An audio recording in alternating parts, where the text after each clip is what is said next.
Jaya Radha Madhava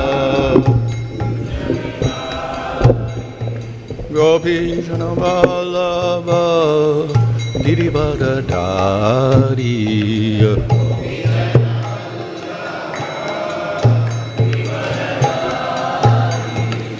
Yasoda Nandana Brajajana Ranjana Jamuna Tira Vanachari Jamuna Tira Jaya Radha Madhava Kunja Bihari Jaya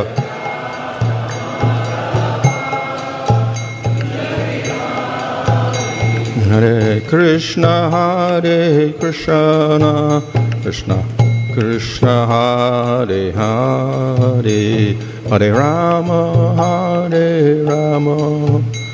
Rama Rama Hare Hare Hare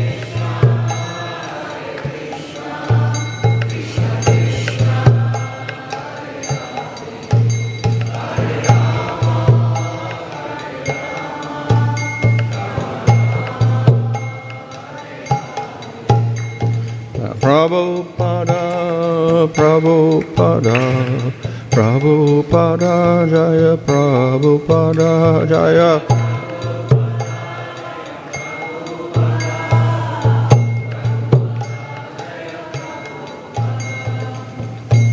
Vishwanath Bharamang Prabhupada also associated with AC Bhakti Varnashrama Prabhupada Ki Jai Rāmaḥ Artistako Ki Jai Prem Sagaho Sri Krishna Chaitanya Prabhu Nityananda Sri Advaita Gadadhar Shri Gaur Bhakta Vrinda Ki Jai Shri Sri Radha Krishna Gopakapita Shyama Kunda Radha Kunda Giri Govardhan Ki Jai Shri Vrindavan Ki Jai Navadipta Ki Jai Gangu Jamuna Tulasi Bhakti Devi Ki Jai Ananda Koti Vaishnava Vrinda Ki Jai Samaveta Bhakta Vrinda Ki Jai Go Premanandi All glories to some of the devotees. All glories to some of the devotees. All glories to some of the devotees. All glories to Shri Guru and Shri Gauranga. All glories to Shri Prabhupada. Om Namo Bhagavate Vasudevaya. Om Namo Bhagavate Vasudevaya. Om Namo Bhagavate Vasudevaya.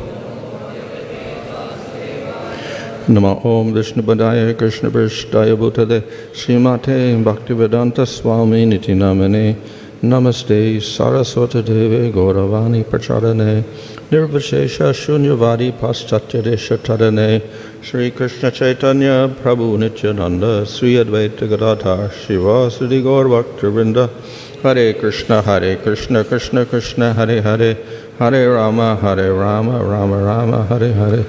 Reading from Srimad Bhagavatam 9, chapter 10, verse 50. Agrahīt āsanam bhrātrā praṇipatya prasāditaḥ prajāḥ sva-dharma-niratā varṇāśrama-guṇānvitāḥ jugopa pitṛ-vat rāmo menire pitaram chatam.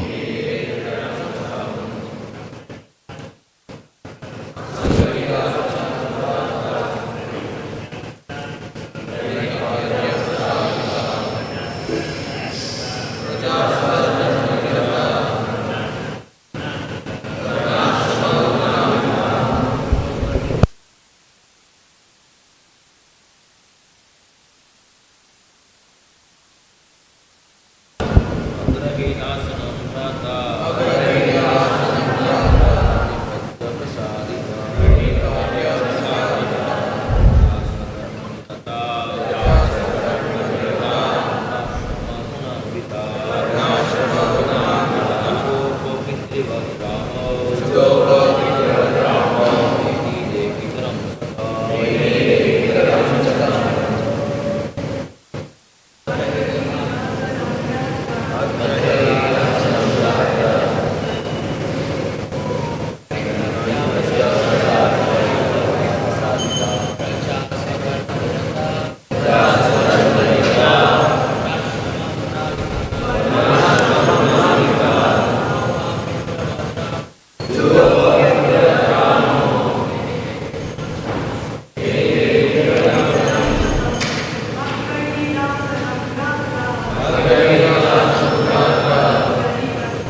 agrahīt, accepted, āsanam, throne of the state, bhrātrā, by his brother, praṇipatya, after fully surrendering, prasāditaḥ, having been pleased, prajāḥ, citizens, sva-dharma-niratā, fully engaged in their respective occupational duties,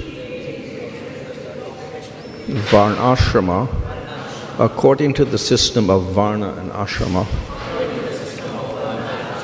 guṇa-anvitāḥ, all of them being qualified in that process.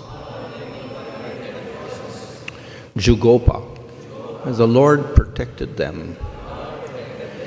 pitṛ-vat, exactly like a father. Rāma, Lord Rāmacandra. Menire, they considered. Pitaram, exactly like a father. Cha, also. Tam, him, Lord Rāmacandra. Translation, being pleased by the full surrender and submission of Lord Bharata, Lord Rāmacandra then accepted the throne of the state. He cared for the citizens exactly like a father. And the citizens, being fully engaged in their occupational duties of varna and āśrama, accepted him as their father. Purport, people are very fond of the pattern of Rāma Raja, and even today politicians sometimes form a party called Rāma Raja, but unfortunately they have no obedience to Lord Rama. It is sometimes said that people want the kingdom of God without God. Such an aspiration, however, is never to be fulfilled. Good government can exist when the relationship between the citizens and the government is like that exemplified by Lord Rāmacandra and his citizens. Lord Rāmacandra ruled his kingdom exactly as a father takes care of his children, and the citizens, being obliged to the good government of Lord Rāmacandra, accepted the Lord as their father. Thus, the relationship between the citizens and the government should be exactly like that between father and son. When the sons in a family are well trained, they are obedient to the father and mother, and when the father is well qualified, he takes care of the children. As indicated here by the words sva-dharma-niratā āśrama-guṇānvitāḥ, the people were good citizens because they accepted the institution of varna and āśrama, which arranges society in the varna divisions of brahmana, kshatriya, vaishya, and sudra, and the āśrama divisions of brahmacharya, grihasta, vanaprastha, and sannyas. This is actual human civilization. People must be trained according to the different varṇāśrama occupational duties, as confirmed in Bhagavad Gita, Chaturvarnam maya sristam guna karma vibhaga saha. The four varnas must be established according to varying qualities and work. The first principle for good government is that it must institute this varṇāśrama system. The purpose of varṇāśrama to enable people to become The purpose of varnashram is to enable people to become God conscious. Varnashrama vata purushena param puman vishnu arajyate. The entire varnashram scheme is intended to enable people to become Vaishnavas. Vishnu asya devata. When people worship Lord Vishnu as the Supreme Lord, they become Vaishnavas. Thus, people should be trained to become Vaishnavas through the system of varna and āśrama, as they were during the reign of Lord Rāmacandra, when everyone is fully trained to follow varna-āśrama principles. Simply enforcing laws and ordinances cannot make the citizens obedient and lawful. That is impossible. Throughout the entire world, there are so many states, legislative assemblies, and parliaments, but still the citizens are rogues and thieves. Good citizenship, therefore, cannot be enforced. The citizens must be trained. As there are schools and colleges to train students to become chemical engineers, lawyers, or specialists in many other departments of knowledge, There must be schools and colleges to train students to become brahmanas, kshatriyas, vaishyas, sudras, brahmacharis, grihastas, vanaprasthas, and sannyasis. This will provide the preliminary condition for good citizenship. Generally speaking, if the king or president is a rajarshi, the relationship between the citizens and the chief executive will be clear. And there will be no possibility of disruption in the state because the number of thieves and rogues will decrease. In Kali Yuga, however, because the varnashram system is neglected, people are generally thieves and rogues. In the system of democracy, such thieves and rogues naturally collect money from other thieves and rogues. And thus there is chaos in every government, and no one is happy. But here the example of good government is to be found in the reign of Lord Rāmacandra. If people follow this example, there will be good government all over the world. So this is talking about the governing system of Lord Rāmacandra. Rāmacandriன் ஆட்சி முறையை பற்றி இங்கே விளக்கப்படுகிறது. Rāma is the supreme lord, but he acted as an ideal king. Ramar பரமபுருஷ பகவான், ஆனால் ஒரு சிறப்பான மன்னராக அவர் செயல்பட்டார். And the ideal king acts like a father for the citizens. ஒரு முன்னுதாரணமான மன்னர் தன்னுடைய பிரஜைகளுக்கு தந்தை போல் செயல்படுகிறார். So a father, of course, he is the authority for his children, but he also has to enforce discipline. தந்தையாக தன்னுடைய குழந்தையின் நலனுக்கு அவர்தான் பொறுப்பு, ஆனால் அதே சமயத்தில் ஒழுக்கத்தை அவர் நிலைநாட்ட வேண்டிய இடத்தில் இருந்தார். So in terms of the citizens, the king has to enforce laws of dharma. நாட்டின் குடிமக்களை பொறுத்தவரையில் மன்னர் தர்மத்தின் சட்டத்தை செயல்படுத்த வேண்டிய இடத்தில் இருந்தார். And in Lord Ramachandra's time, before that and after that also, those laws were according to the system of varna and āśrama. ராமச்சந்திரமூர்த்தியின் காலகட்டத்திலும் அதற்கு முன்னாலும் பின்னாலும் வர்ணாசிரமத்தின் அடிப்படையில் அந்த சட்டங்கள் இருந்தது. And through following those laws, the people get their sustenance and their protection. அந்த சட்டங்களை கடைபிடிப்பதன் மூலமாக மக்களுக்கு தேவையான வாழ்வாதாரமும் பாதுகாப்பும் வழங்கப்பட்டது. In Bhagavad Gita, Krishna says he creates this whole system. பகவத்கீதையில் கிருஷ்ணர் கூறுகிறார், அவர்தான் இந்த மொத்த வழிமுறையும் உருவாக்கினார் என்று. So then we can ask the question, well, why do we do bhakti then? Just do varnashrama. Not different from Krishna. இப்பொழுது நாம் ஒரு கேள்வி கேட்கலாம். வர்ணாசிரமம் கிருஷ்ணரிலிருந்து வேறுபடாதது, ஏன் நாம் பக்தி செய்ய வேண்டும்? வர்ணாசிரமத்தை கடைபிடித்தாலே போதுமே என்று. And as quoted here in the purport, the goal of varnashram is worship of the Lord. இங்கே விளக்க உரையில் குறிப்பிடப்பட்டுள்ளது போல் வர்ணாசிரமத்தின் இலக்கு பரமபுருஷ பகவானை வழிபடுவது. So it looks as if varnashram is equivalent to bhakti. பார்ப்பதற்கு வர்ணாசிரமம் பக்தியை போன்ற ஒன்றை போல் தெரியலாம். Of course, we can also say ultimately karma yoga, karmakanda, varnashram, ultimately, yes, they lead to worship of the Supreme Lord. நாம் கூறலாம் கர்மயோகம், கர்மகாண்டம், வர்ணாசிரமம் போன்ற அனைத்து வழிமுறைகளும் இறுதியாக பரமபுருஷ பகவானிடம் தான் அழைத்து செல்கிறது என்று. But the main goal is to provide sustenance for people, that is, support their material bodies.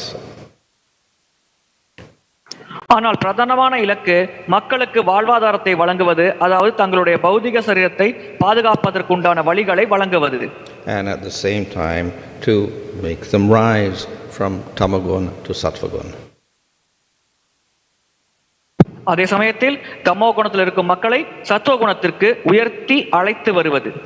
So its direct purpose is elevation through the gunas of material nature.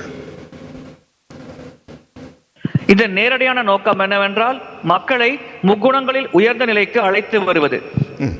So we have the 4 purusharthas or goals for a human being. மனிதர்களுக்கென்று 4 புருஷார்த்தங்கள் அல்லது இலக்குகள் உள்ளது. And we have artha, dharma, and kama. So the dharma is the varnashram system, and its goal is artha, getting your maintenance, and kama, extra enjoyment. தர்ம அர்த்த காமம் இருக்கிறது. தர்மம் என்பது வர்ணாசிரம முறை, அர்த்தம் என்பது அதன் இலக்காக அனுபவிக்கும் தன்மை, காமம் என்பது நம்முடைய மற்ற பௌதிக ஆசைகள். So we see that in terms of varna, we have sudras, vaishyas, kshatriyas, and brahmanas. வர்ணத்தின் அடிப்படையில் பிராமண, சத்திரிய, வைஷ்ய, சூத்ரர்கள் என்ற பிரிவு இருக்கிறது. And they are in tamas, rajas, and sattva. அவர்கள் தமோ, ரஜோ மற்றும் சத்துவ குணத்தில் இருக்கிறார்கள். So even the highest varna is fixed in sattva guna, not beyond the material world. மிக உயர்ந்த வர்ணம் கூட சத்துவ குணத்தில் தான் நிலை பெறுகிறது. பௌதிக உலகத்திற்கு அப்பால் இருக்கும் நிலையை அடைவதில்லை. In terms of āśramas, we have brahmacharis who study the Vedas, we have grihastas, vanaprasthas, and sannyasis. ஆசிரமத்தின் அடிப்படையில் வேதங்களை படிக்கும் பிரம்மச்சாரிகள், கிரகஸ்தர்கள், வானப்பிரஸ்தர்கள், சன்னியாசிகள் என்று 4 பிரிவுகள் இருக்கிறது. But only the brahmanas are allowed to become sannyasis. பிராமணர்கள் மட்டும்தான் சன்னியாசி ஆவதற்கு அனுமதிக்கப்படுகிறார்கள். And the goal of the sannyasi is moksha, liberation. சன்னியாசியின் இலக்கு மோட்சம் அல்லது முக்தி. So the varnashrama system is artha, dharma, kama, and then when you become a brahmana and then you take sannyas, you can get up to liberation. வர்ணாசிரம வழிமுறை மூலமாக அர்த்த தர்ம காமத்தை அனுபவித்துவிட்டு பிராமணர் என்ற நிலையை அடைந்த பிறகு நாம் சன்னியாச நிலையை ஏற்று முக்தி அல்லது மோட்சத்தை அடையலாம். But of course Bhagavatam and Vishnu Purana also say the ultimate goal of that whole system is to please Vishnu. Bhagavatam மற்றும் விஷ்ணு புராணம் குறிப்பிடுகிறது இந்த மொத்த வழிமுறையின் இறுதியான இலக்கு பகவான் விஷ்ணுவை திருப்திப்படுத்துவது. So we have to go beyond artha, dharma, kama, and moksha. எனவே நாம் அர்த்த தர்ம காம மோட்சத்தை தாண்டிய நிலையை அடைய வேண்டும். So how do we do that? அதை நாம் எப்படி செய்வது? So that system does not provide that in itself. இந்த வழிமுறை இதற்கான உபாயத்தை வழங்குவதில்லை. If we want the 5th goal, prema, we have to do bhakti. 5வது இலக்கான பிரேமையை அடைய வேண்டும் என்றால் நாம் பக்தி செய்ய வேண்டும். The other day we spoke of offering your activities to the Supreme Lord. Good, because it's connected to the Lord. You offer your varnashram activities to the Lord. Okay, that's the goal of varnashram. But still, it's not the same as bhakti.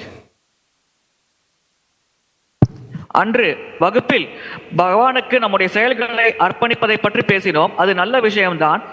ஆனால் இந்த விஷயமானது பக்திக்கு சமமானது என்று நாம் கருத முடியாது. It gives different results.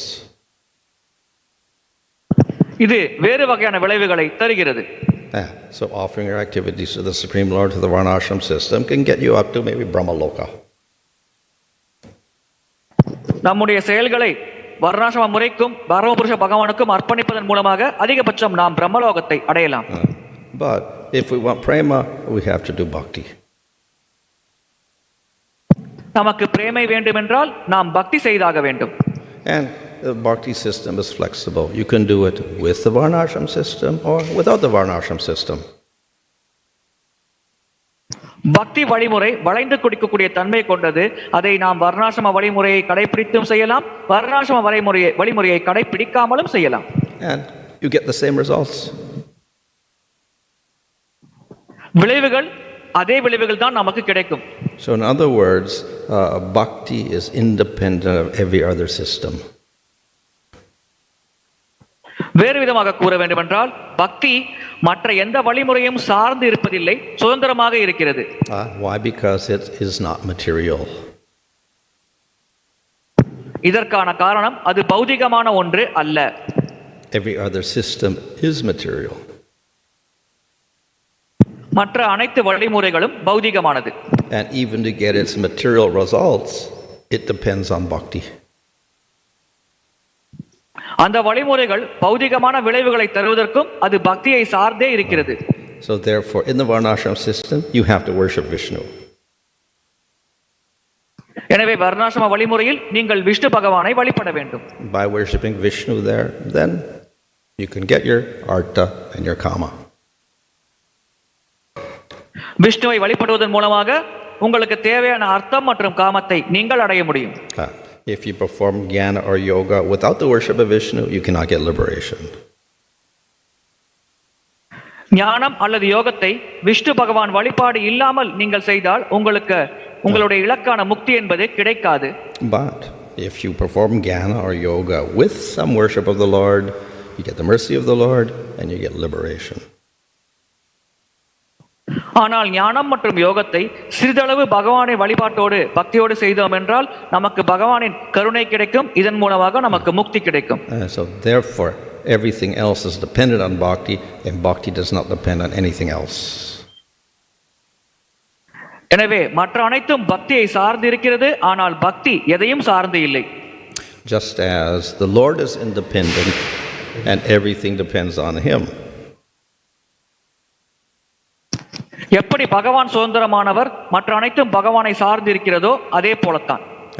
So if you worship the devatas, you also have to worship the Supreme Lord.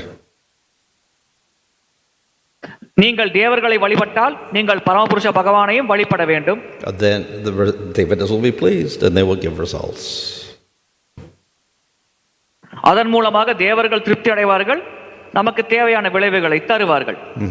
So therefore the process of bhakti is very, very different from every other process. எனவே இந்த பக்தி வழிமுறை மற்ற வழிமுறைகளில் இருந்து முற்றிலும் மாறுபட்டது. So therefore the question will come, therefore everybody just do bhakti, why do we need anything else? இப்பொழுது ஒரு வினா எழலாம், நாம் பக்தி மட்டும் செய்தால் போதுமே, நாம் ஏன் மற்ற மார்க்கங்களை கடைபிடிக்க வேண்டும் என்று. And the answer is, not everybody is qualified for bhakti because they don't have faith. இதற்கான பதில், அனைவரும் பக்தி செய்ய தகுதி வாய்ந்தவர்கள் இல்லை, அனைவருக்கும் அந்த நம்பிக்கையானது இருப்பதில்லை. If they take to the process of bhakti, then of course they transcend every other system. அவர்கள் பக்தி மார்க்கத்தை ஏற்றார்கள் என்றால் மற்ற வழிமுறைகளை கடந்த நிலையை அவர்கள் எளிதாக அடைவார்கள். And therefore Bhagavatam says, if one simply utters the name of the Lord once purely, or meditates on the lotus feet of the Lord purely, he surpasses the Brahmana, even though he's a dog eater. Be below the varnāśrama system. He goes above the varnāśrama system. எனவே பாகவதம் கூறுகிறது, ஒருவர் சண்டாளனாக நாயுண்பவராக இருந்தாலும் சரி, அவர் பகவானின் நாமத்தை ஒரே ஒரு முறை தூய்மையாக உச்சரித்தால் அவர் பிராமணரை விட உயர்ந்த நிலையை அடைகிறார் என்று பாகவதம் குறிப்பிடுகிறது. So the performance of bhakti is definitely recommended, but in order to get to the stage of bhakti, people have to develop faith. பக்தி வழிமுறை பரிந்துரை செய்யப்படுகிறது, ஆனால் அந்த பக்தி என்ற நிலையை அடைய வேண்டும் என்றால் மக்களுக்கு நம்பிக்கையானது உருவாக வேண்டும். So this process of varna and āśrama etc. is there ultimately to produce that faith. இந்த வர்ணாசிரம வழிமுறையானது இந்த நம்பிக்கையை உருவாக்குவதற்காகத்தான் வழங்கப்பட்டுள்ளது. Unfortunately, most people are not much interested in getting prema. துரதிர்ஷ்டவசமாக பல மக்கள் பிரேமை அடைவதில் ஆர்வம் காட்டுவதில்லை. They want food, they want shelter, they want money. அவர்களுக்கு உணவு, அவர்களுக்கு உணவு, உறைவிடம், பணம் தேவைப்படுகிறது. This is what most people are thinking of all the time. இதை பற்றித்தான் பெரும்பாலான மக்கள் எப்பொழுதும் சிந்தித்துக் கொண்டிருக்கிறார்கள். So therefore if they don't have faith, they cannot do bhakti. எனவே நம்பிக்கை இல்லாமல் நாம் பக்தி செய்ய முடியாது. But there must be some system to get them to the stage of faith. ஆனால் அந்த நம்பிக்கை அடைவதற்கு ஒரு வழிமுறையானது இருக்க வேண்டும். So therefore, we have this elaborate system of engaging everybody from tamagun to sattvagun in different types of activities. எனவே தமோ குணத்திலிருந்து சத்துவ குணம் வரை இருக்கும் அனைத்து மக்களையும் ஈடுபடுத்துவதற்கு பல்வேறு செயல்கள் ஈடுபடுத்துவதற்கு நமக்கு ஒரு வழிமுறையானது வழங்கப்பட்டுள்ளது. And the people of the different varnas follow particular rules of that varna to control their senses, and by doing so life after life, gradually they elevate themselves through the gunas. பல்வேறு வர்ணங்களை சேர்ந்த மக்கள் பல்வேறு விதமான விதிகளை கடைபிடித்து தங்கள் புலன்களை கட்டுப்படுத்துகிறார்கள். இவ்விதமாக பல பிறவிகள் அவர்கள் செய்து படிப்படியாக அவர்கள் இந்த முக்குணங்களை கடக்கிறார்கள். But simultaneous with that, then within that varnāśrama system, they also have to worship Vishnu. ஆனால் இந்த வர்ணாசிரம முறையை கடைபிடிப்பதோடு சேர்த்து அவர்கள் பகவான் விஷ்ணுவையும் வழிபட வேண்டும். By that compulsory worship, then hopefully they will develop faith.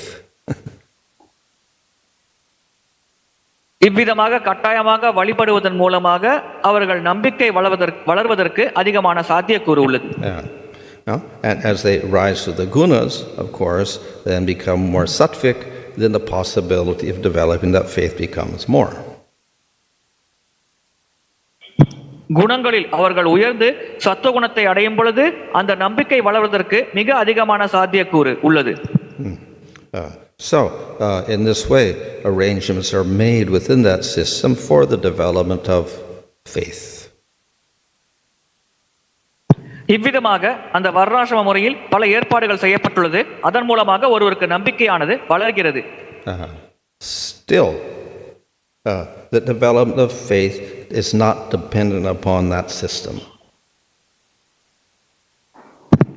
இருப்பினும் அந்த நம்பிக்கை வளர்வது என்பது எந்த வகையிலும் அந்த வழிமுறையை சார்ந்து இல்லை. It depends upon mercy of devotees. அது முழுக்க பக்தர்களின் கருணையை சார்ந்து இருக்கிறது. And mercy of devotees is independent of this whole system. பக்தர்களின் கருணை என்பது வர்ணாசிரம முறையிலிருந்து முற்றிலும் சுதந்திரமானது. So therefore the devotee may give mercy to people in the varnāśrama system. He may give mercy to people outside the varnāśrama system. பக்தர் தன்னுடைய கருணையை வர்ணாசிரம முறையை கடைபிடிக்கும் மக்களுக்கும் தரலாம், வர்ணாசிரம முறையை கடைபிடிக்காத நபர்களுக்கும் தரலாம். And thus in the Bhagavatam we find statements showing that the devotees give mercy to the outcasts, the chandalas, and the dog eaters, and whatever, who are not part of the varnāśrama system. அதனால் தான் பார்க்கிறோம் பாகவத்தில் பக்தர்கள் தங்கள் கருணையை சண்டாளர்களுக்கும் நாயுண்பவர்களுக்கும் இந்த 4 வர்ணங்களுக்கு வெளியே இருக்கும் நபர்களுக்கும் தருவதை நாம் பார்க்கலாம். And thus a person outside the system can develop faith, and a person inside the system can develop faith. இவ்விதமாக வர்ணாசிரம தர்மத்தை கடைபிடிக்கும் நபர்களும் நம்பிக்கையை வளர்த்துக் கொள்ளலாம், வர்ணாசிரம தர்மத்திற்கு முறைக்கு அப்பாற்பட்ட நிலையில் இருக்கும் நபர்களும் நம்பிக்கையை வளர்த்துக் கொள்ளலாம்.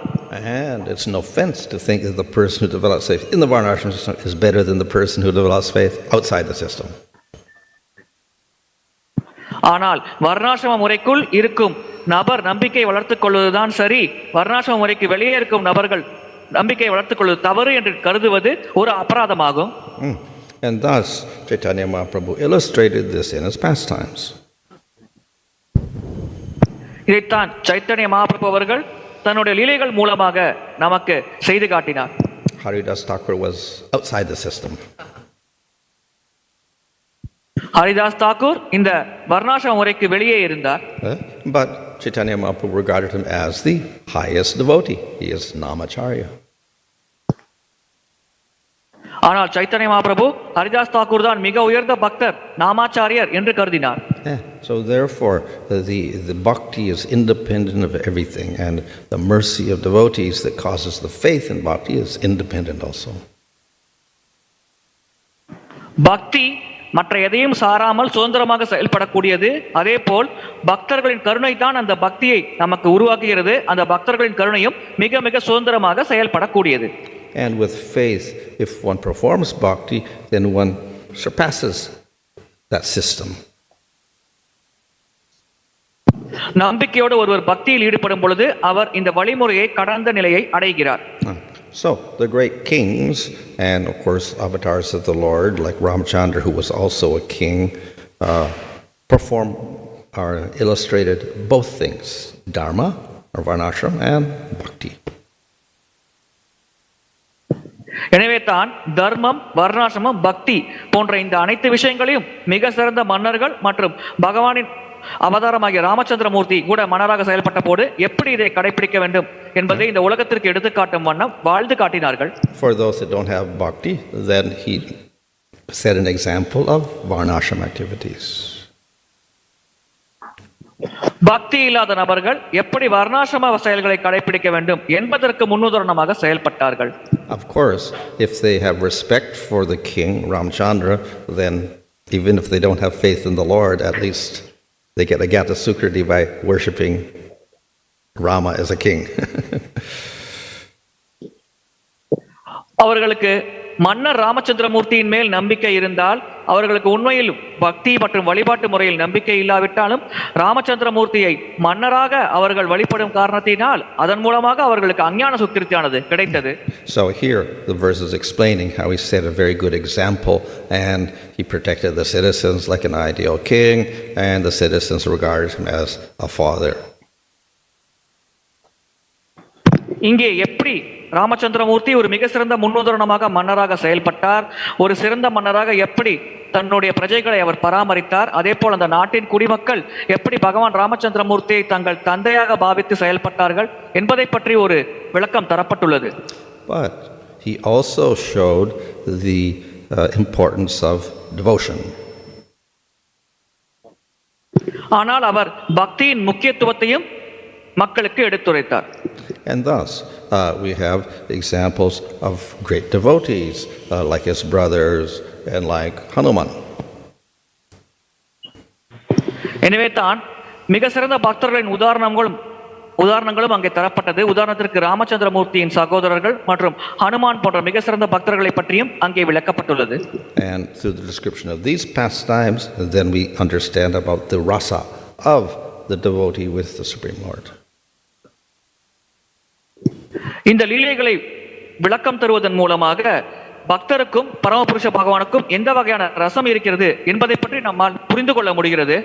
And people who hear these pastimes, they also become inspired to develop a similar rasa. இந்த லீலைகளை கேட்கும் மக்களுக்கும் இதே போன்ற ஒரு ரசத்தை வளர்த்துக் கொள்ள வேண்டும் என்ற உற்சாகமானது ஏற்படுகிறது. So in this way Rāmacandra illustrated both things, dharma and bhakti. இவ்விதமாக எப்படி தர்மத்தை கடைபிடிக்க வேண்டும், எப்படி பக்தியில் செயல்பட வேண்டும் என்ற இரண்டிற்கும் முன்னுதாரணமாக ராமச்சந்திரமூர்த்தி அவர்கள் செயல்பட்டார்கள். So dharma for the people that don't have faith and the bhakti for people with faith. தர்மம் என்பது நம்பிக்கை இல்லாத மக்களுக்கு குறித்தானது, பக்தி என்பது நம்பிக்கை இருக்கும் மக்களுக்கு குறித்தானது. Hare Krishna. You are mentioning that the qualification for bhakti is a faith. How to understand this hunter, this Migari, because he was doing so much sinful activities. Who? Migari. How to understand that he had a faith and he gave him the process of bhakti? பக்திக்கான தகுதி நம்பிக்கை. பிரிகாரி என்ற வேடன் பலவிதமான பாவக்காரியங்கள் ஈடுபட்டார். எனவே அவருக்கு எப்படி நம்பிக்கை ஏற்பட்டு பக்தி செய்தார் என்பதை புரிந்து கொள்வது. So yes, Mrigari the hunter was very low. We can say he wasn't following dharma at all. பிரிகாரி என்ற வேடன் மிக தாழ்ந்த நிலையில் இருந்தார். அவர் தர்மத்தை கடைபிடிக்கவே இல்லை என்று கூறலாம். He was also not following bhakti. Our பக்தியையும் கடைபிடிக்கவில்லை. But when he saw Narada Muni, he offered respect. ஆனால் நாரத முனிவரை பார்த்ததும் அவர் மரியாதையை செலுத்தினார். And because of that, Narada Muni was merciful to him. இதன் காரணமாக நாரத முனிவர் இவருக்கு தன்னுடைய கருணையை வழங்கினார். And then the hunter actually was willing to follow the instructions of Narada. அதற்கு பிறகு அந்த வேடன் நாரத முனிவரின் உபதேசங்களை கடைபிடிக்க ஆர்வம் காட்டினார். So we can say by the presence of Narada and his mercy, then the hunter very quickly developed faith and bhakti. நாம் கூறலாம், நாரதரின் சங்கம் மற்றும் அவரின் கருணை காரணமாக இந்த வேடன் மிக விரைவாக நம்பிக்கை மற்றும் பக்தியில் முன்னேறினார். Narada Muni credits the hunter's quick advancement to the power of the holy name. புனிதநாமத்தின் சக்தியின் மூலமாக இந்த வேடனானவர் மிக விரைவாக பக்தியில் முன்னேறுவதற்கு நாரத முனிவர் வழிவகுத்தார். But we can also take this as an example of Kripa Siddhi, the mercy of a great devotee, making a devotee advance very quickly. இதை நாம் கிருபா சித்திக்கு ஒரு உதாரணமாக எடுத்துக்கொள்ளலாம். ஒரு மிக சிறந்த பக்தர் ஒரு புதிய பக்தரை வெகு விரைவாக பக்தியில் முன்னேறுவதற்கு உதவுவது. So in 3 months he got to the stage of bhava. 3 மாத காலத்தில் அவர் பாவ நிலையை அடைந்தார். Ratnakara means who became Valmiki Muni. Can you apply same thing for the Ratnakara who became Valmiki Muni? He was also killing the people, animal. Well, yeah, but here's his இதே கோட்பாடு Valmiki Namabas, through Namabas, Mara became Rama. So it was Namabas, he became a devotee. இதே கோட்பாடு வால்மீகி முனிவருக்கும் பொருந்துமா என்பது பக்தரின் கேள்வி. அதற்கு மகாராஜரின் பதில், அவர் நாம அபாசத்தில் என்ற நிலையில் ஜபம் செய்தார். மரா என்று கூறினால் அது ராம என்று மாறியது. இதன் காரணமாக அவர் அந்த நிலையை அடைந்தார். ஹரே கிருஷ்ண மகாராஜ். மகாபிரபு லீலையில் ஒரு சாது அவருடைய சீடருக்கு தீட்சை அளிக்கிறதுக்கு ஒரு வாய்ப்பு கொடுத்தாரு. அந்த சீடர் என்ன பண்ணார்னா, மறுநாள் காலையில் யாரை பார்க்குறையோ அவருக்கு நீ அவனை உன்னுடைய சீடனை ஏற்றுக்கலாம் அப்படின்னு சொன்னார். அப்படி அந்த சீடர் மறுநாள் கங்கையில் மிதந்து வரக்கூடிய ஒரு பிணத்தை பார்த்து நீ என்னுடைய சீடன் அப்படின்னு சொன்னார். அந்த பிணம் எழுந்து வந்ததுன்னு சொல்லி அந்த லீலையில் சொல்லியிருக்காங்க. அது எப்படி நம்ம புரிஞ்சுக்கிறது Maharaj? In Mahaprabhu's Leela, a sadhu was given a chance to give diksha to anyone who sees it the next day morning. So the next day morning, the disciple went to Ganga river Ganges, and one dead body was floating in the river Ganges. So he gave diksha to that dead body, and the dead body came out alive. So how can we understand this, Maharaj? How did he recover? That sadhu gave that person. Yeah. Sadhu was given gave that power to that person that next day morning you can give diksha to anybody. So that person went to river side and he saw a dead body floating in the river, and that person gave this diksha to that dead body, and the dead body became alive, Maharaj. So how can we understand this? Well, that can be an illustration of mercy of the devotee and power of the holy name. இது பக்தரின் கருணை மற்றும் புனித நாமத்தின் சக்தியை விளக்கும் ஒரு உதாரணம் என்று கருதலாம். We don't know if he actually gave diksha as such, but he accepted him as a disciple. So it could be a shiksha disciple, we don't know. But in any case, he probably gave the holy name. அவர் தீட்சை வழங்கினார் என்பதை பற்றி தெரியாது. ஆனால் சீட்சை பக்தராக ஏற்றுக்கொண்டார். எப்படி இருப்பினும் அந்த புனித நாமத்தின் சக்தி என்பது அங்கே செயல்பட்டது. So anyway, it illustrates the power of the holy name and that everybody is qualified for chanting the name. எப்படி இருப்பினும் இந்த நிகழ்வானது புனித நாமத்தின் சக்தி மற்றும் புனித நாமத்தை உச்சரிப்பதற்கு அனைவருக்கும் தகுதி இருக்கிறது என்பதை விளக்குகிறது. Hare Krishna Maharaj. Maharaj, even after becoming devotees, we need to have faith so that we can advance rapidly. So we need to have faith. In order to advance rapidly in spiritual life. So how can we develop more faith towards Guru and Gauranga? பக்தராக மாறிய பிறகும் நமக்கு நம்பிக்கை இருக்க வேண்டும். அப்பொழுதுதான் நாம் பக்தியில் விரைவாக முன்னேற முடியும். எனவே எப்படி நாம் குரு மற்றும் கௌரங்கரின் மேல் அதிகமாக நம்பிக்கையை வளர்த்துக் கொள்வது? The faith develops with the development of bhakti. பக்தி வளர வளர நம்பிக்கையும் வளர்கிறது. In other words, as the bhakti advances through anartha nivritti nishta ruchi sakti, then the faith must also develop. அனர்த்த நிவர்த்தி நிஷ்டா ருச்சி ஆசக்தி போன்ற நிலைகளை ஒரு பக்தர் பக்தியில் அடையும் பொழுது அவரின் நம்பிக்கையும் வளர வேண்டும். But there's also a relationship between knowledge and faith. நம்பிக்கைக்கும் ஞானத்திற்கும் ஒரு தொடர்பு இருக்கிறது. So in Nectar Devotion, Rupa Goswami defines the Kanishta, the Madhyama, and the Uttama in terms of faith. நம்பிக்கையின் அடிப்படையில் கனிஷ்டா, மத்தியமா மற்றும் உத்தம பக்தர்களை பற்றி ரூப கோஸ்வாமி அவர்கள் பக்தி ரசாமத சிந்துவில் விளக்குகிறார். So the Kanishta has very little knowledge of scripture. கனிஷ்ட பக்தருக்கு சாஸ்திர ஞானம் மிக குறைவாக இருக்கிறது. And thus his faith is also flickering. எனவே அவருடைய நம்பிக்கையும் பலவீனமானதாக இருக்கிறது. The Madhyama has some knowledge of scripture and thus his faith is steady. மத்தியம அதிகாரி பக்தர்களுக்கு ஓரளவுக்கு சாஸ்திர ஞானம் இருக்கிறது. இதன் காரணமாக அவருடைய நம்பிக்கையும் நிலையானதாக இருக்கிறது. The Uttama devotee has deep knowledge of scripture with understanding of it, with logical ability, so that he is never swayed by anybody and he can convince others. உத்தம நிலையில் இருக்கும் பக்தர்கள் தர்க்க ரீதியாக ஆழமாக சாஸ்திரத்தை புரிந்து கொண்டிருக்கும் காரணத்தினால் அவருடைய நம்பிக்கையானது எந்த சூழ்நிலையிலும் பிறழ்வதில்லை. மற்ற நபர்களின் தாக்கம் ஏற்பட்டாலும் உத்தம பக்தர் தன்னுடைய நிலையிலிருந்து வீழ்வதில்லை. So therefore that knowledge of scripture helps to develop the faith.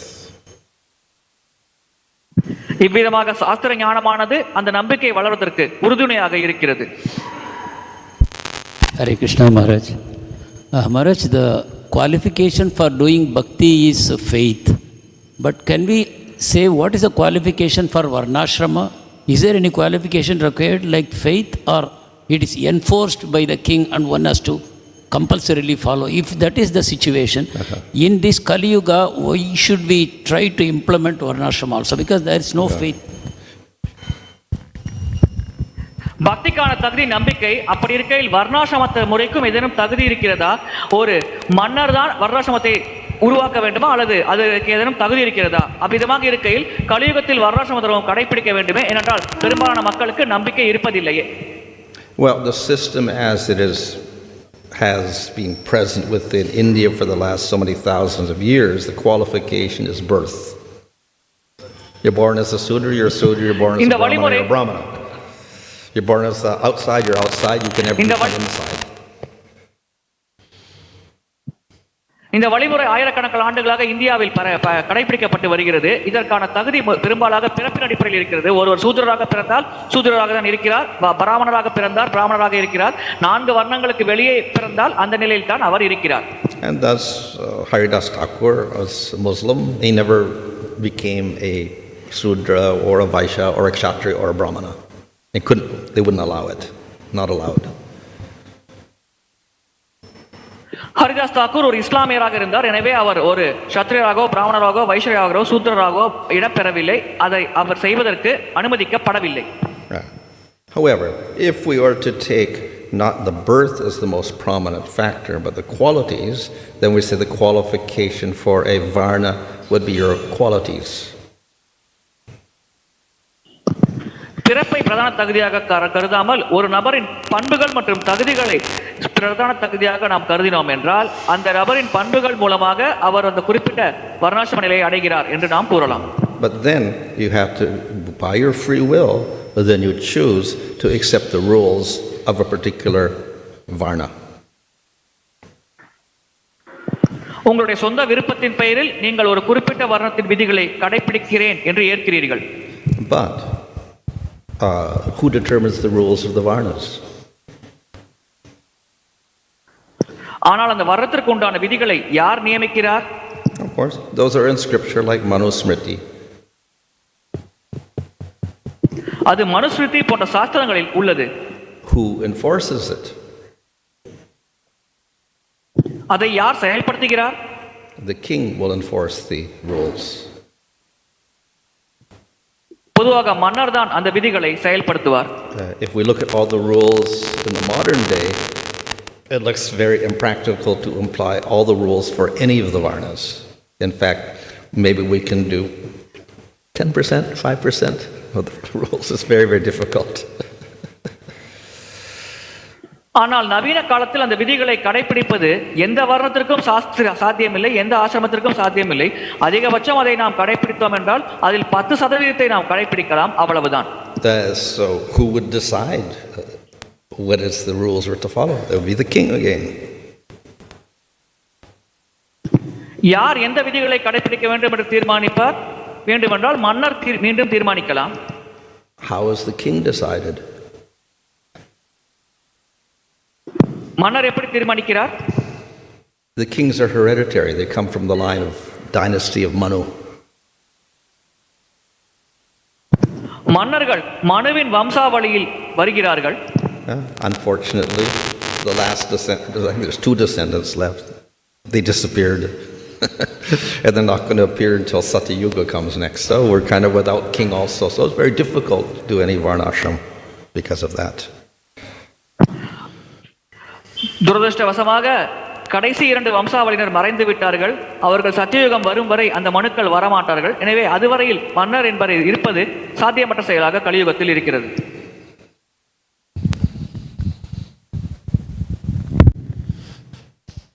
Marji said in the class that bhakti can be done with or without varnashram, and the result is the same. Srila Prabhupada has written in the purport that everybody should be trained according to varnashram duties. He also famously said something like, I didn't complete 50% of my mission. Yeah. And then you also mentioned Chaitanya Mahaprabhu. He elevated Haridas Thakur, who was out of the varnashram system, to the post of namacharya. He famously called varnashram external. It seems like there may be 2 different moods. From Chaitanya Mahaprabhu is in the mood of de-emphasizing the varnashram. Srila Prabhupada seems to be in the mood of emphasizing it. And I was just wondering if you could reconcile that.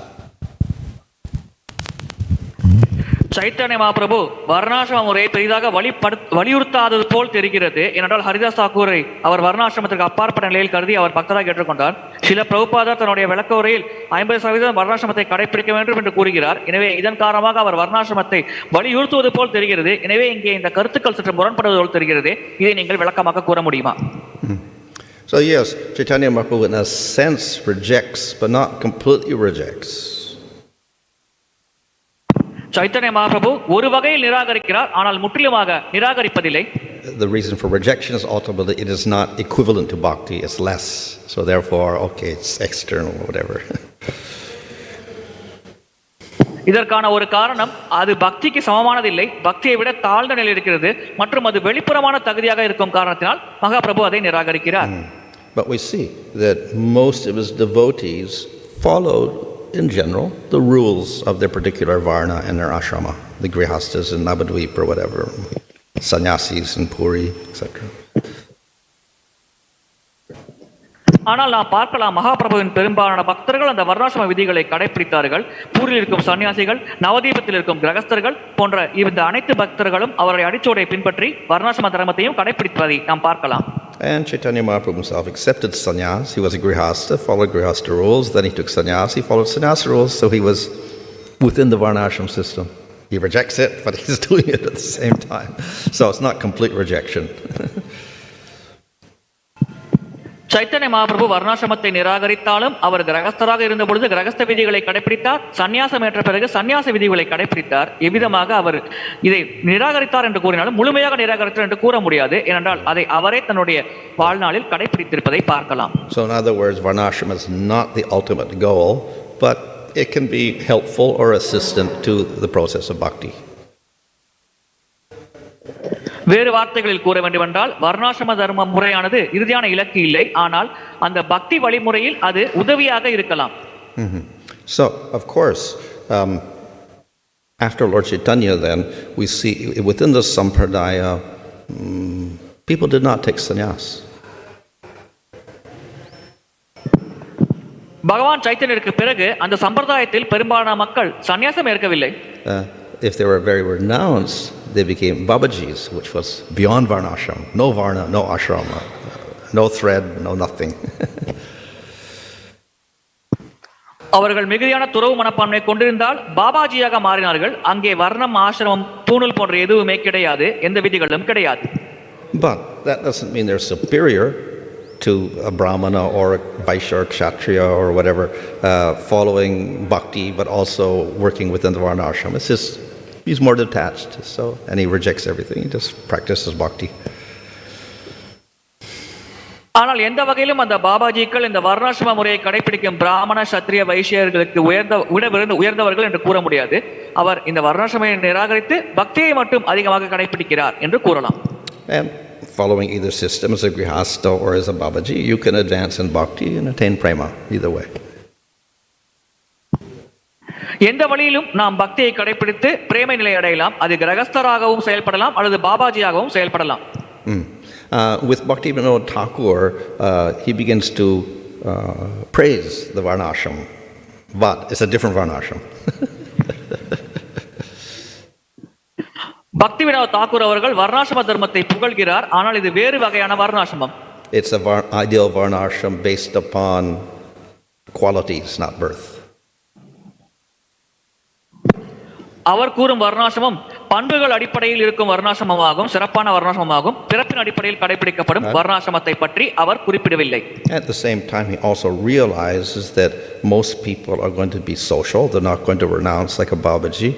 So they're going to be family people. So they need a system for maintenance of family, maintenance of body.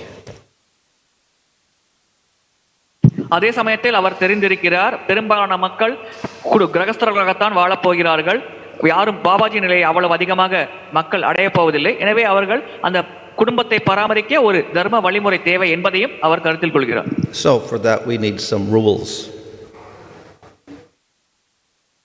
அதனை செயல்படுத்த நமக்கு சில விதிகள் தேவை. But Bhakti does not give any rules for that. Just hear and chant. Nothing about how to make money and support your family. Chant Hare Krishna, that's all. ஆனால் பக்தி இதற்கேற்ப எந்த விதிகளையும் வழங்குவதில்லை. எப்படி குடும்பத்தை பராமரிக்க வேண்டும், பொருளீட்ட வேண்டும் போன்றவற்றைக்கான விதிகளை பக்தி வழங்குவதில்லை. ஹரே கிருஷ்ண மந்திரத்தை உச்சரித்து மகிழ்ச்சியாக இருங்கள் என்றுதான் பக்தி நமக்கு குறிப்பிடுகிறது. So Bhaktivinoda Thakur observes that the rules of varna and ashram are kind of scientifically arranged to help you in terms of your support for your body and your social needs, etc. ஒருவர் உடலை பராமரிப்பதற்கும் சமுதாயத்தில் அவருக்கு தேவைப்படும் தேவைகளை பூர்த்தி செய்வதற்கும் இந்த வர்ணாசிரம விதிகளானது வழங்கப்பட்டுள்ளது என்பதை பக்திவினோத தாக்கூர் அவர்கள் ஏற்கிறார். So there can be favorable assistance to the process of bhakti. இது பக்தியை கடைபிடிப்பதற்கு உதவிகரமாக சாதகமாக செயல்படுகிறது என்று கூறலாம். So he calls the favorable rules, not all the rules, but those which are favorable to bhakti, which we can practice, he calls those the guṇa-vidhi or secondary rules of bhakti. எந்தெந்த விதிகள் பக்திக்கு சாதகமானதாக இருக்கிறதோ அந்த விதிகளை அவர் கௌண விதி அல்லது பக்தியின் இரண்டாம் பட்ச விதிகள் என்று அழைக்கிறார். And hearing and chanting, kirtan, worshipping the deity, all the 64 angas of bhakti mentioned in Nectar Devotion, these are called the mukhya vidhi or the primary rules of bhakti. பக்தி ரசாம சிந்துவில் குறிப்பிடப்பட்டிருக்கும் 64 வகையான பக்தியின் அங்கங்கள் தான் முக்கிய விதிகள் அல்லது பக்தியின் பிரதான விதிகள் என்று அவர் குறிப்பிடுகிறார். So therefore Bhaktivinoda Thakur keeps a varnashram system there, which is kind of modified with, not by birth but by quality, and only accept those rules which are favorable. Bhaktivinoda Thakur அந்த வர்ணாசிரம தர்மத்தை முறையை சற்று மாறுபடுத்தி கூறுகிறார். அதாவது பிறப்பின் அடிப்படையில் தகுதிகள் கிடையாது, அவருடைய பண்புகள் அடிப்படையில் தான் தகுதிகள் இருக்கிறது, நிலைகள் இருக்கிறது என்று. அதோடு எந்தெந்த விதிகள் பக்திக்கு சாதகமாக இருக்கிறதோ அதை மட்டும் கடைபிடித்தால் போதும் என்ற ஒரு மாற்றத்தையும் அவர் இந்த வர்ணாசிரம முறையில் கொண்டு வருகிறார். So as far as I know, we don't have any details of what type of system Srila Prabhupada was envisioning when he talks about varnashram. But I would assume probably it is something similar to Bhaktivinoda Thakur's concept. பிரபுபாதர் இந்த வர்ணாசிரம தர்மத்தை பற்றி விளக்கும் பொழுது எதை மனதில் கொண்டு விளக்கினார் என்பதை பற்றி தெரியாது. ஆனால் என்னை பொறுத்தவரையில் பிரபுபாதர் இந்த பக்திவினோத தாக்கூர் எந்த வர்ணாசிரம முறையை கொண்டு வர வேண்டும் என்று ஆசைப்பட்டாரோ அதை பற்றித்தான் விளக்கினார் என்று நான் கருதுகிறேன். And in that we do have a body and have to support the body, then it is useful for us. அங்கே நமக்கு ஒரு சரீரம் இருக்கிறது, அந்த சரீரத்தை பராமரிக்க வேண்டும், அந்த வகையில் அது நமக்கு பயன் தரும் மாறு செயல்படுகிறது. But because the details, Prabhupada never gave all the details of how to institute such a system, whatever, the devotees have to struggle with different experiments, and I don't know if it's successful or not. ஆனால் அந்த வழிமுறையை எப்படி தெளிவாக கடைபிடிக்க வேண்டும் என்று எந்த ஒரு குறிப்பும் பிரபுபாத தரவில்லை. எனவே பக்தர்கள் தாங்களாகவே முயற்சி செய்து அதில் வெற்றி தோல்வி கண்டறிந்து அதில் எது சாதகமாக இருக்கிறதோ அந்த வழிமுறையை சாதிக்க வேண்டும் என்று நான் நம்புகிறேன். But again, the safest approach is always to put the emphasis on Bhakti and Nam Sankirtan. And at least we're saved, even if we make mistakes in the other part of it. If we take shelter of the holy name and perform Bhakti, at least that absolves us of all faults. மிக பாதுகாப்பான வழிமுறை பக்தியை ஏற்று நாம சங்கீர்த்தனத்தை கடைபிடிப்பது. ஏனென்றால் அங்கே நமக்கு குறைகள் இருந்தாலும் அந்த நாம் உச்சரிக்கும் நாமமானது அந்த அனைத்து குறைகளையும் நிவர்த்தி செய்யக்கூடிய சக்தி கொண்டது. Hare Krishna Maharaj. Maharaj, we heard during the class that you mentioned that most of the people are not looking for prema. Can we also say the same for the devotees, Maharaj? Because we are taught anya bhilashita shunyam, that we should have no desire. So do the devotees desire for prema, or it is improper for the devotees to desire for prema? பெரும்பாலான மக்கள் எந்த விதமான ஆசையும் பிரேமை அடைய ஆசை இல்லாமல் இருக்கிறார்கள் என்று குறிப்பிட்டீர்கள். அதே சமயத்தில் இந்த அந்யாபிலாஷத சூன்யம் என்ற ஒரு பதமானது பக்தர்களுக்கு புகட்டப்படுகிறது. இதன் காரணமாக பக்தர்களுக்கும் அந்த பிரேமை நிலை அடைய வேண்டும் என்ற ஆசை இருக்கக்கூடாது என்று புரிந்து கொள்ளலாமா? இது சரியான புரிதலா? Well, the devotees may be, especially ISKCON devotees, may be a little bit frightened by the word prema. பக்தர்கள் குறிப்பாக இஸ்கான் பக்தர்கள் அந்த பிரேமை என்ற வார்த்தையை கேட்டாலே பயம் கொள்ளலாம். So instead of that we could just say pure bhakti or performing bhakti with no desires for material benefit or liberation. அதற்கு பதிலாக நாம் தூய பக்தி அல்லது எந்த விதமான பௌதிக ஆசை இல்லாமல் செய்யும் பக்தி, முக்திக்கான ஆசை இல்லாமல் செய்யும் பக்தி என்று நாம் கூறலாம். Of course, its beginning stages is called sadhana, but if that becomes perfected, it turns into prema. அதன் ஆரம்ப நிலைகள் சாதன பக்தி என்று அழைக்கப்படுகிறது. ஆனால் அது முன்னேற அது பிரேமை என்ற நிலையை அடைகிறது.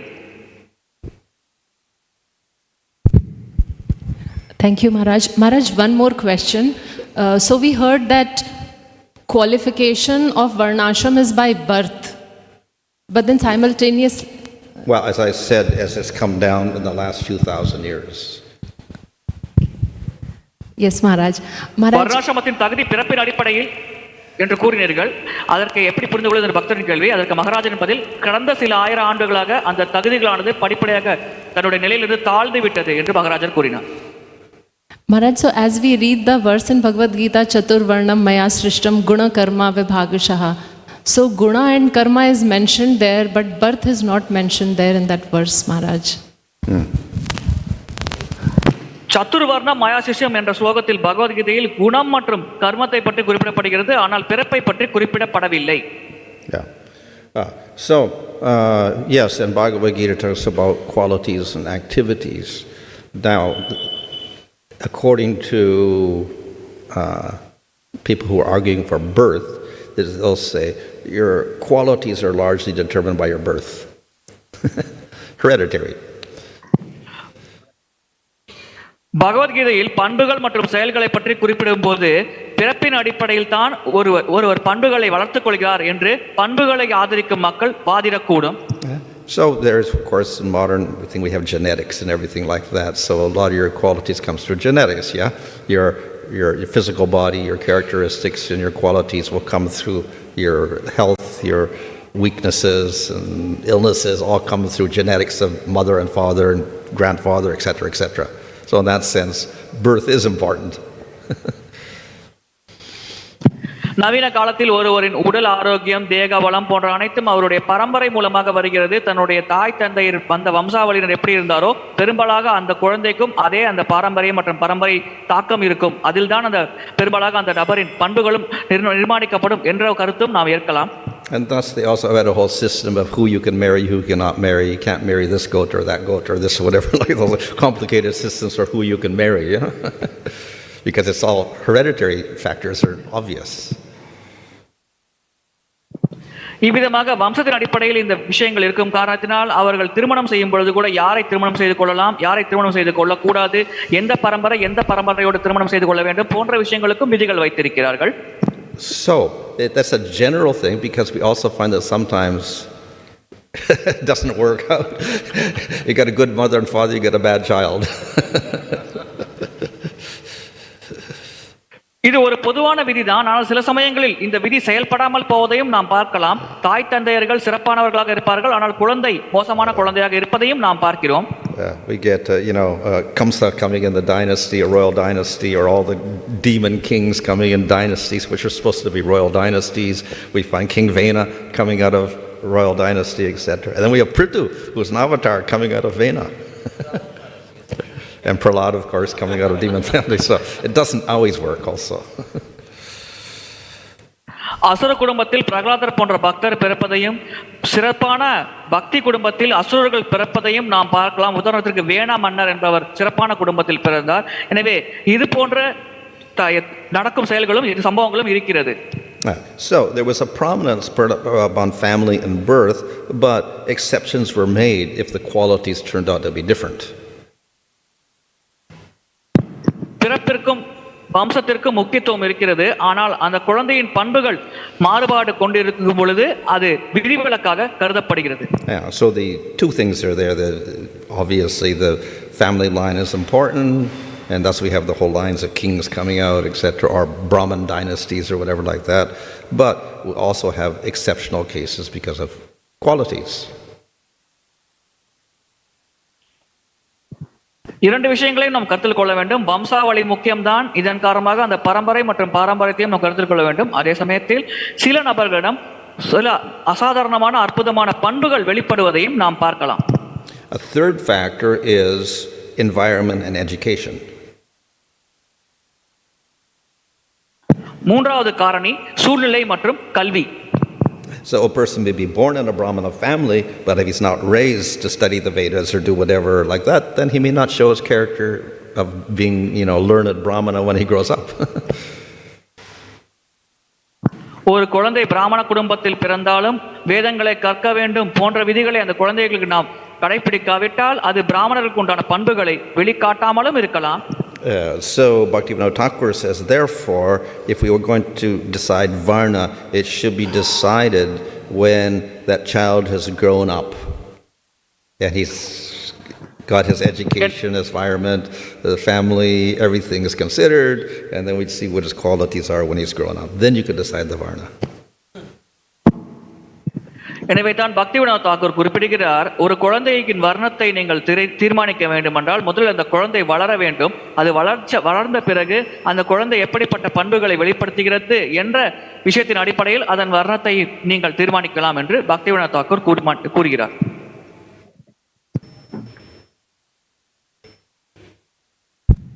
Hare Krishna Maharaj. So the Varnashrama that Bhaktivinoda Thakur talks about and Srila Prabhupada also speaks, it is actually meant for the devotees only, Maharaj, to support themselves, how to maintain the body. So devotees may have an issue on that.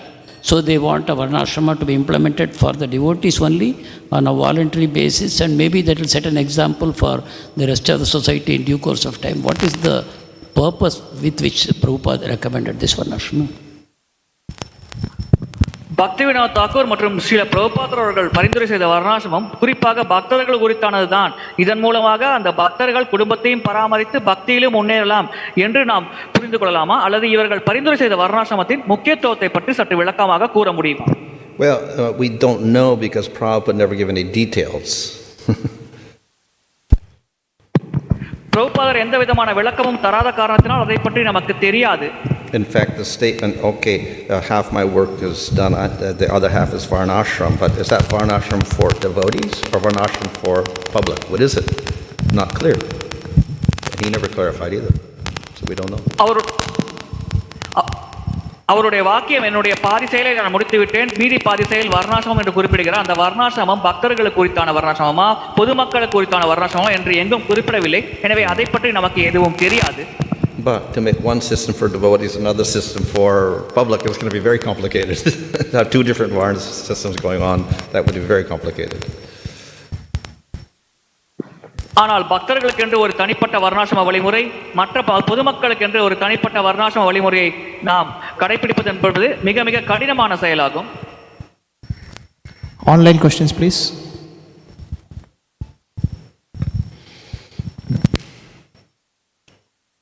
Hare Krishna Maharaj, the first question is from Vijay Lakshmi Mataji.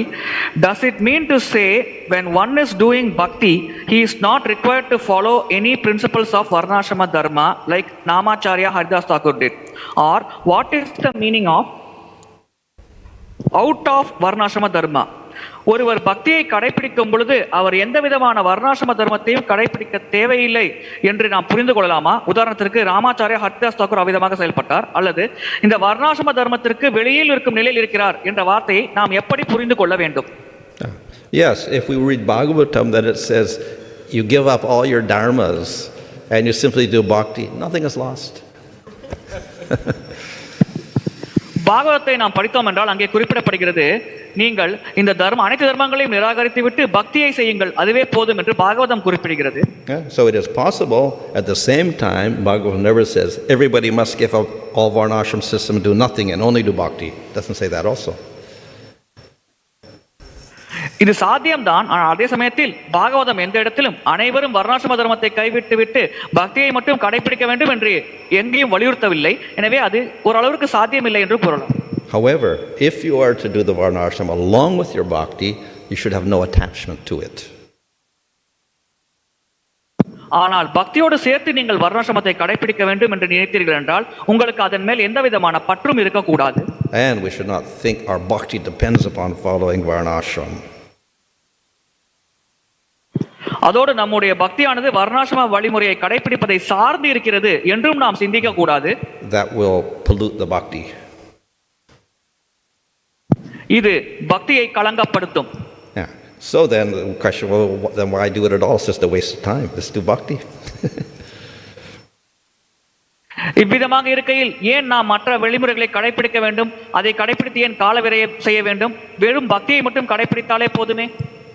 So as I said, we may perform parts of that system just to support our body because we have to work if we got a family. ஆனால் நாம் செயல்பட வேண்டும், வேலைக்கு போக வேண்டும், குடும்பத்தை நிர்வாகம் செய்ய வேண்டும் என்ற காரணத்திற்காக இந்த வர்ணாசிரம தர்மத்தை கடைபிடிக்கலாம் என்று நாம் கூறலாம். So we do have to follow rules for everything, so let us follow those rules of our particular varna. நாம் எதற்கும் விதிகளை கடைபிடிக்க வேண்டும், எனவே ஒரு குறிப்பிட்ட வர்ணத்திற்கு உண்டான விதிகளை நாம் கடைபிடிப்பது சிறப்பானது என்று கருதலாம். The other example or the other reason, Thank you, Maharaj. The other reason for doing the varnashrama along with your bhakti is to set an example for others who don't have faith in bhakti. Let them at least do varnashrama if they're not following anything else. வேறொரு காரணம் என்னவென்றால் பக்தியில் நம்பிக்கை இல்லாத நபர்கள் பக்தியை கடைபிடிக்காவிட்டாலும் குறைந்தபட்சம் வர்ணாசிரம வழிமுறையை கடைபிடிக்கட்டும் என்ற ஒரு நோக்கத்திற்காக இது பரிந்துரை செய்யப்படுகிறது.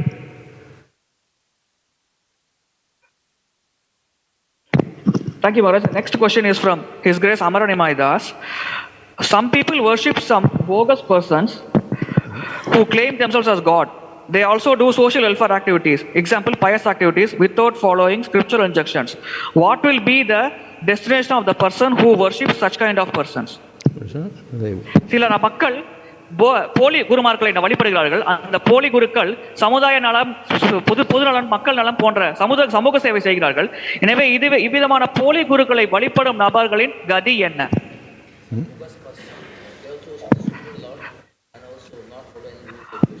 Maharaj, some people worship bogus persons who claim themselves as God.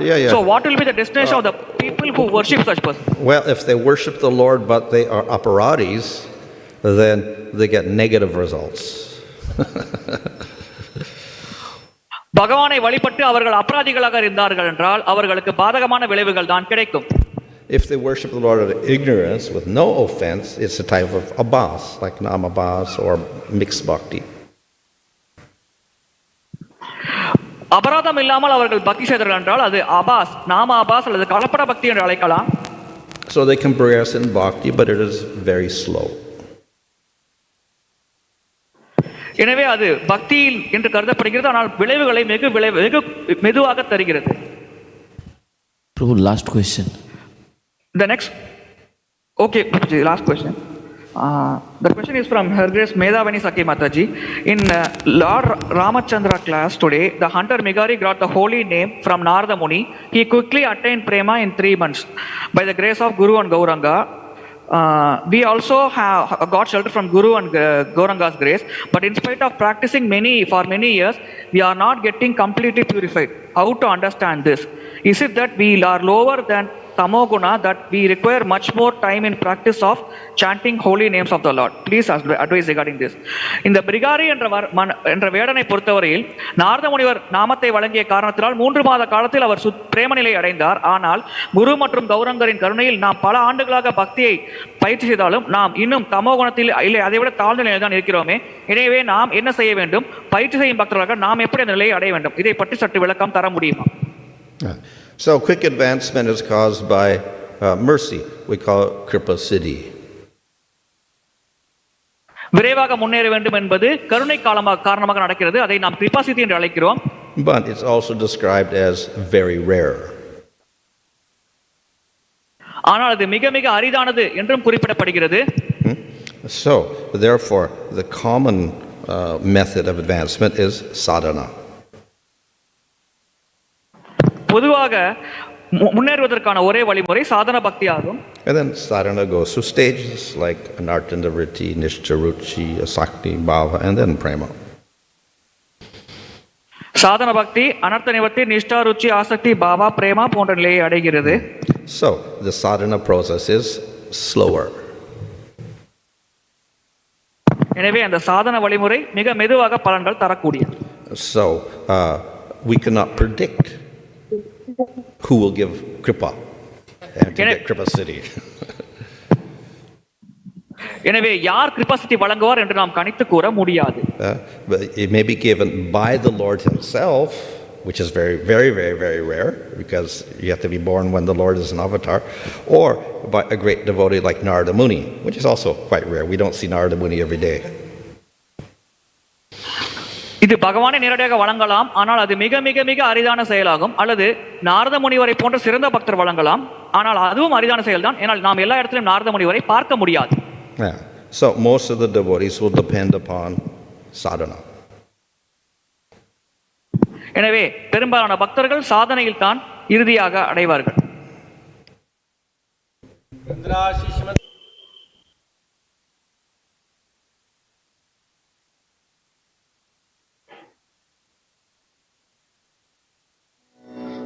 ॐ नमो भगवते वासुदेवाय।